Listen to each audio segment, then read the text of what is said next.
Happy New Year, and welcome to this year's first episode of Digital Hobbit's RPG Reflections. Today's topic comes from Laramie, who suggested that I talk about a New Year's resolution of my gaming plans for 2023.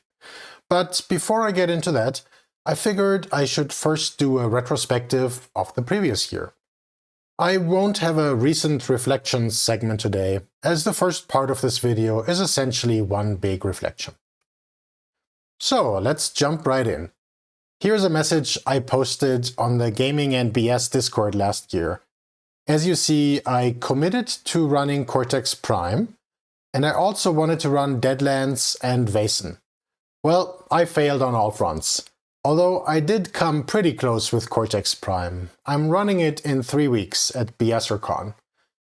I clearly don't have a great track record when it comes to New Year's resolutions, but that won't stop me from trying again this year. One reason it's difficult to commit ahead of time: not only do my interests shift over time, but I also never know when something comes out of nowhere and captures my attention. Either truly out of nowhere, like EZD6 last year that I mentioned in my previous video, and which is now one of my favorite games, and I had a similar situation with Warlock the year before. Or it might be a Kickstarter that I backed years ago that suddenly delivered. Often my interests have shifted by the time it delivers, but sometimes there's a spark. I had that happen with Broken Compass this past year, for example, and I quickly got it to the table for a couple one-shots. So let's see what I actually managed to get to the table in 22. First, we have D&D 5e. This was early in the year, the tail end of a campaign that I ran in 2021. This campaign had started out as Hot Springs Island, a very fun system-neutral sandbox setting with hex crawl procedures. And after the party left the island, I morphed this into Seas of Vodari, which is a fun 5e nautical setting.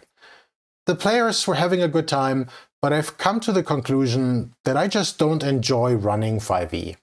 I might go into more details in a future video, and I don't want to rant about the system, but here's a brief summary. I'm gravitating increasingly towards a low-prep, improv-heavy GM style, and I found that other games make this much easier for me. I also don't like how combat in 5e tends to feel like a separate tactical minigame from the rest of the game. And frankly, I'm just a little bit bored of 5e after playing it for many years. There are just so many other games out there that I would love to experience. I might still play 5e if a friend really wants to run it, but I won't seek it out and I won't run it. Next up, we have Warlock. I had first played this in 2021, and early in 2022, I ran a couple of one-shots of the classic Warhammer Fantasy adventure Night of Blood. The adventure is actually free, and I'll put a link in the description. It's a really great classic adventure. I continue to love this system. You can see my collection here, and it's actually complete as of today. I'm especially proud of owning a copy of the Black Edition that was limited to, I think, 200 copies. There's a ton of material I still want to get to the table, so this has become another go-to system for me. Next up, we have EZD6. I talked a bunch about this in my previous video.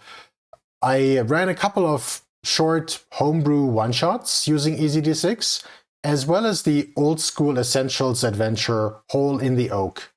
I found that this combo works really well, actually. OSE or other stats are easy to adapt to EZD6 on the fly, and homebrew adventures are easy to improv. And finally, we have Broken Compass. This was a Kickstarter that delivered in the middle of the year. It's a pulp adventure game in the vein of Indiana Jones, Uncharted, or Tomb Raider. It's a really beautiful set of books, well produced, and the core mechanic is very interesting. You need to roll matches. It models these types of pulp adventures very well, and I ran 2 one-shots shortly after I got the games. It's a fun system overall, but there are a few things that I don't like as much about it. I find that it's a little too loose, with a decent amount of GM fiat. I prefer when complications and such are more clearly mechanized, rather than leaving them up to the GM. Still, I enjoyed running this.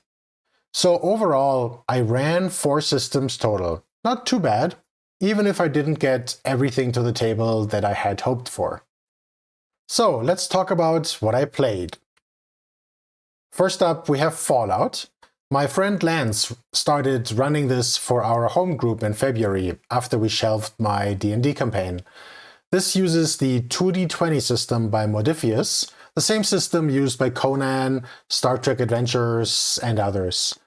The core mechanic is really solid, and I like how the system employs metacurrency. But it is a more crunchy game than I would typically gravitate towards. In particular, they more or less model all the aspects of the video game franchise with detailed rules: crafting, weapon mods, haggling, etc. If I were creating a Fallout game, I'd likely attempt to capture the vibe, but not worry as much about the mechanics. But Lance is a huge fan of the video games, and his passion really shows. He does a great job making the world come alive and striking a great balance between open-ended sandbox play and feeding us plot hooks that lead to interesting adventures. Overall, this has been a refreshing departure from 5e. I also played some Sharp Swords and Sinister Spells. That's quite a mouthful. This was a mini-campaign, about 4 sessions or so, run by my friend Harrigan, and we explored the Temple of the Blood Moth. A very bloody adventure, and super fun. The system is fine. There are other lightweight systems that I would personally choose over Sharp Swords and Sinister Spells. But the adventure was great, highly recommended. I'll put a link in the description, and it should work with any OSR system. I also played a lot of one-shots this year, mostly at cons. For example, at BSer Con last January, I played Savage Worlds. This was the forget-about-it, mafia-themed adventure run by Sean. Very fun. I also played a session of Deadlands, also based on Savage Worlds, of course, Weird West, run by Roger. And finally, Rangers of the Midden Vale, a fun indie system run by Harrigan again. Then in October at Gamehole Con, I played a whole bunch of games, starting with Pirateborg, which of course is a pirate-based game, a pirate game based on Morkborg. Weird Frontiers, that is a Weird West game based on DCC. Paranoia, this was a playtest of the latest edition, the so-called Perfect Edition that recently kickstarted, run by the author. Castles and Crusades, this is one of the original OSR games, and this was run by Laramie, who also suggested this show topic. And Low Fantasy Gaming, this is kind of a nice sweet spot between 5e and OSR, run by Jason Hobbs of the Hobbs and Friends podcast. And last but not least, Simbaroom, a nice dark fantasy game, really fun. Outside of cons, I played a couple additional games.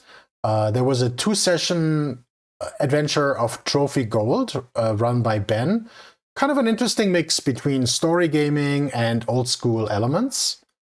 I played one game of Heart, run by Heptalemma. This is another dark but more narrative-focused game. And finally, Delta Green, run by Lou. Delta Green is basically secret agents fighting cosmic horror. And this is the first time that I played it. And yeah, it was a great session. So overall, not counting the games that I ran, I played 14 different systems, or 13 if you combine Deadlands and Savage Worlds into one. So a pretty successful year, I'd say. What else happened in 22 gaming-wise? Well, I attended Gamehole Con in October. This was the first physical con that I attended since the pandemic, and it's also been my first time ever attending Gamehole Con. A really great con, and it was especially fun to meet many friends from the gaming and BS podcast community that I only knew online before. Definitely one of my highlights for the year. I was also a guest on a podcast for the first time, on the first episode of the GM Mastermind podcast by Sean, one of the hosts from the former Gaming and BS podcast. I'll put a link in the description if you're interested, but the podcast is currently on pause as Sean's figuring out where to take things from here. And of course, I started this YouTube channel. This is my first time recording and publishing videos. I'm still finding my groove, but it's been enjoyable so far. And I really appreciate everybody's comments as well, so please keep them coming. Without further ado, what resolutions am I making for 2023? Let's start with the games I want to run. Well, I've talked enough about this system already. EasyD6, one of my discoveries in 22, and I want to run more of it. Same situation here with Warlock.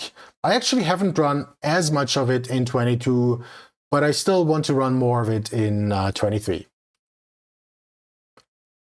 Next up we have DCC, Dungeon Crawl Classics. This has been one of my go-to systems in recent years, but I somehow haven't run any DCC in 22. I have a ton of awesome modules, both first and third party, and I really want to run some of them.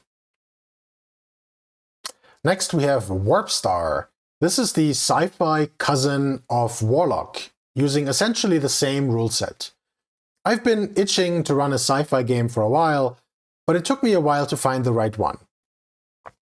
I really like the setting presented in Warpstar. There are plenty of interesting hooks, but at the same time it's open enough that you can zero in on whatever aspects you feel most drawn towards. You can run it as straight up space opera in the vein of Star Wars, or double down on the military aspects and run it as a Warhammer 40k game. Personally, I'm not much of a military sci-fi guy, so I will likely focus more on frontier planets, perhaps closer to Firefly. I'll be running a one-shot at BSer Con in a couple of weeks, but I'm hoping to run more of it after that. Then we have Cortex Prime. This is an interesting beast. I actually don't have any experience with prior Cortex games like Firefly, Marvel Heroic, Leverage, or Smallville. But I've been fascinated with Cortex Prime since the Kickstarter delivered a couple of years ago. It has a really elegant core mechanic using variable dice pools and a roll and keep system. However, it's not really a finished game, but rather a toolkit for building your own games by combining a number of trait sets and modular rules. This allows you to model not just many genres, but also different areas of focus, different experiences. For example, one game might be mostly about action and use trait sets similar to D&D, including attributes and skills. Another game might be more about the relationships between the characters or their values and employ trait sets and rules to model those. It's a little bit similar to games like Fate Core, which I've also greatly enjoyed in the past, but perhaps even more flexible. But of course, the open nature of the game also makes it pretty daunting to get it to the table. You have to come up with your trait sets, pick the right set of mods, and create a character sheet on your own. Online play is also a bit more involved because of the dice pool system, but there are a couple of VTTs with basic Cortex support, as well as a nice Discord dice bot. They're also working on an online toolset that has a ton of promise, but is currently only available for Tales of Xadia, one of the Concrete games using the Cortex Prime rule set. The system has changed owners multiple times. It's currently owned by Atlas Games, who also owns a couple of other RPGs and board games, so fingers crossed that they manage to realize the full potential of Cortex Prime by launching the great digital toolset that it deserves, and frankly, that it requires. I've been working on my own Pirates vs. Zombies themed hack, as they tend to call Cortex Prime games, for a while now. And I'm planning to run this in 3 weeks at BSer Con, and hopefully more after that. I'm keeping it lightweight, just using Google Sheets and Discord.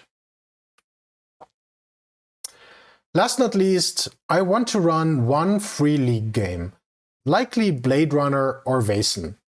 Free League has made a big name for themselves in recent years with their polished products, and I know a lot of people that are big fans of their games. I've actually owned Vaesen for a while, and it might be one of the most beautiful products on my shelf.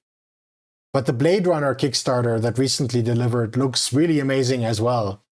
And next year, I'm expecting Dragonbane, the recent English version of the original Swedish RPG.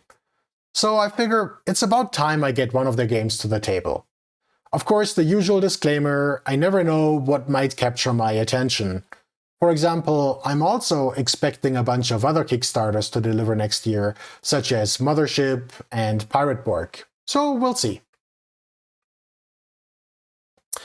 I also want to attend at least one convention in person. I will likely attend one local con here in Colorado, probably Genghis Con in February, and I would also love to attend one remote con. This might be Gamehole Con again in Madison, Wisconsin, or perhaps Big Bad Con, one of my favorite cons in California. I'd also like to play a game in person this year, perhaps with my home group while I'm visiting California the next time where I used to live, or maybe start a game here in Colorado. And of course, I want to keep regularly publishing videos. I'm not committing to a fixed schedule, but I'm aiming for at least 2 per month. Ultimately, this will depend on the level of engagement I get, so keep those comments coming. I also have a bit of a bonus resolution that's not related to gaming at all, but to physical fitness. Some background. I've never been athletic. I don't particularly enjoy exercise. I was actually a late adopter of exercise in my 40s, and I saw benefits in overall physical and mental health. I've lost a bunch of weight, and just generally felt better since I've exercised. This lapsed a bit in 2020, 2021 during the peak of the pandemic, and I got back into it this past year. I figure that committing here might help keep me honest. So I want to keep exercising, using a mix of bodyweight exercises and yoga. I will toss a few links into the description for programs that have been working out well for me. There's one thing I also really enjoy, and that's hiking. I try to get a decent hike in on most weekends. When possible, also in the winter. I also like to walk or bike to work whenever possible. I find that all of these things added up give me a decent amount of physical activity. I find this especially important as I spend most of my workdays sitting in front of the computer, and frankly, a lot of my spare time as well. Anyway, if you're like me and you don't naturally gravitate towards exercise, I encourage you to give it a shot. You can start small, like taking some walks around the block. Bodyweight exercises or yoga are easy to do at home, so those are great options to try out if, like me, you don't enjoy going to the gym. Well, that's it for now. Laramie, thanks again for suggesting this topic. And everyone, why don't you leave a comment to let me know your gaming-related New Year's resolution for 2023. As always, likes and subscribes are appreciated as well.